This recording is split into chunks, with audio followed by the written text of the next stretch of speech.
आज 17 मई से अधिक मास प्रारंभ हुआ है जो 15 जून तक चलेगा। इस 15 जून तक के अधिक मास में 5 चीजें अपने अंदर धारण करना है। पहले नंबर का, शिव जी को 1 लोटा जल सुबह से लेकर शाम तक के बीच में कभी भी चढ़ाना जरूर है। दूसरा, शंकर जी के मंदिर में या बेलपत्री के नीचे या तुलसी के क्यारे के पास में एक दीपक अवश्य लगाएं। चाहे सुबह लगाएं चाहे शाम को लगाएं, तुम्हारी मर्जी पड़े तब। दीपदान जरूर करो, जल जरूर चढ़ाओ। तीसरा, एक बेलपत्री को रख लें और उसी बेलपत्र को पहले दिन से लेकर 17 मई से लेकर अधिक मास के पहले दिन से लेकर अधिक मास के आखिरी दिन तक 15 जून तक एक ही बेलपत्र को एक कागज में या किताब में उसको रख लें। उसको रोज शिव जी को समर्पित करें। श्री शिवाय नमस्तुभ्यम बोलकर अपनी कामना करें। वापिस उठाकर उसको अपने किताब में रख लें। फिर कल वापिस समर्पित करें, फिर वापिस रख लें, फिर वापिस समर्पित करें। 1 महीना अधिक मास का, पुरुषोत्तम मास का यदि एक ही बेलपत्र को सर्वत्र चढ़ाया जाए, उसी बेलपत्र को बारंबार समर्पित करा जाए और उस बेलपत्र को अधिक मास पूर्ण होने के बाद फिर उसको जो आप मालपुआ दान करते हैं उस मालपुए के साथ अगर दान कर दें तो जिंदगी में कभी किसी के दरवाजे पर हाथ नहीं फैलाना पड़ेगा। भगवान इतनी बरकत आपको प्रदान करे, इतनी बरकत दे। एक बेलपत्र, वही बेलपत्र पहले दिन से चालू होती है। किसी भी शिवलिंग पर, चाहे पार्थिव पर चढ़ा लो, आप चाहें तो अपने, हम गुरुजी हम वहाँ पर नहीं हैं, हम कथा में रहते हैं, हम कथा सुनने जाते हैं, तो हम कहाँ चढ़ाएं? एक कंकर उठाओ, पार्थिव पे चढ़ाओ। पेड़ के नीचे पार्थिव बनाया, उसी पे चढ़ा के रख ली। फिर उसी को बेलपत्र को, उसी बेलपत्र को बारंबार पूरे अधिक मास के महीने में 1 महीने तक उसी बेलपत्र को चढ़ाना है, उसी को रखना है। फिर आखिरी दिन जो अधिक मास पूर्ण होगा उस दिन उस बेलपत्र को मालपुए पे रखकर शिव जी को चढ़ाकर लेके आना पहले, फिर मालपुए पे रखना और उसको रखकर फिर भगवान उस मालपुए को तुम दान। मालपुआ दान नहीं कर सकते तो तुम बतासे दान कर दो, पर मीठे के साथ उस बेलपत्र को दान किया जाए। बतासा है, मिठाई है, कोई 33 कोई भी सामग्री 33 जो मीठी हो वो रखकर आप दे सकते।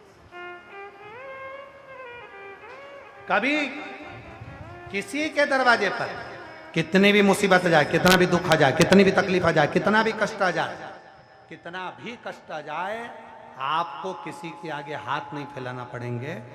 लक्ष्मी की व्यवस्था स्वयं मेरा कुबेरेश्वर महादेव, मेरा महाकाल राजा, मेरा विश्वनाथ स्वयं एक बेल पर वही चलना। 5 चीजें करना है आपको।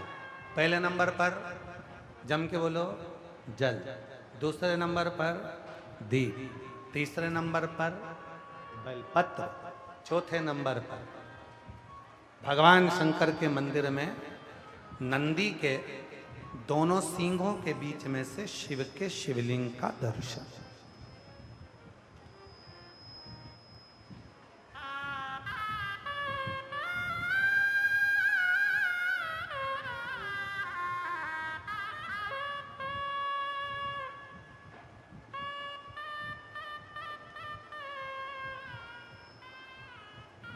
नंदी के जो सींग है उन सींग के मध्य में से भगवान शंकर का दर्शन।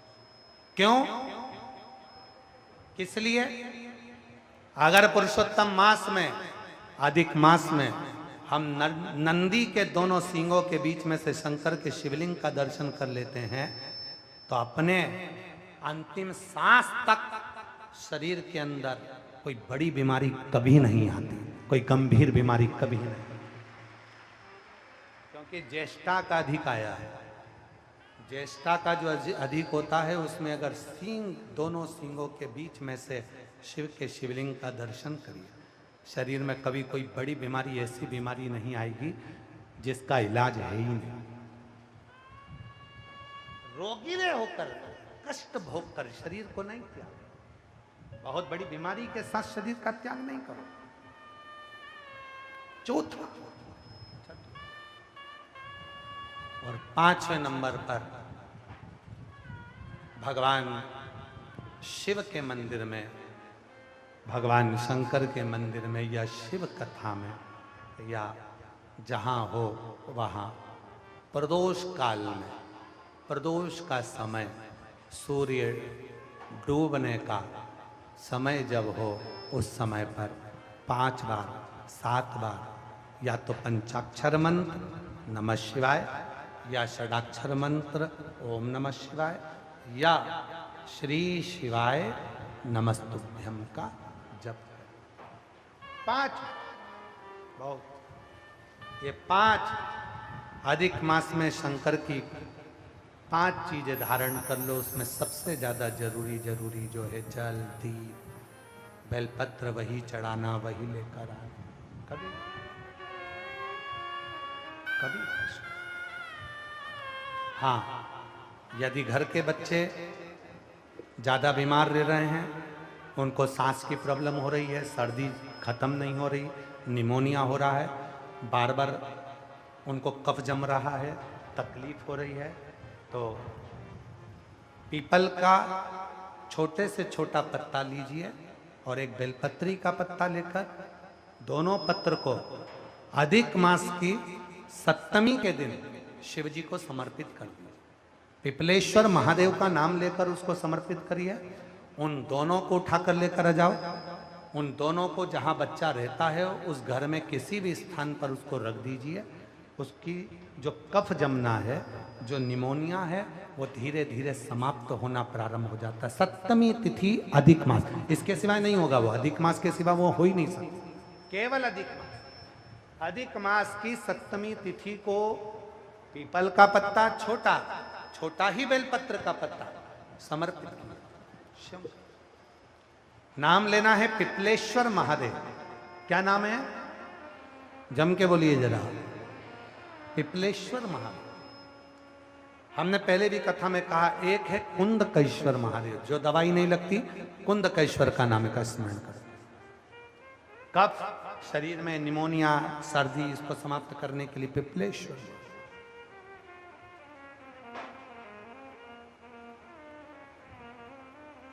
पिपलेश्वर महादेव शिव कथा का पार्वती मैया का यह पवित्र चरित्र कह रहा है। वरदान किसी को भी मिले, आशीर्वाद नहीं मिल सकता। थोड़ा तप कर लीजिए, वरदान मिल जाएगा, आशीर्वाद नहीं मिलेगा।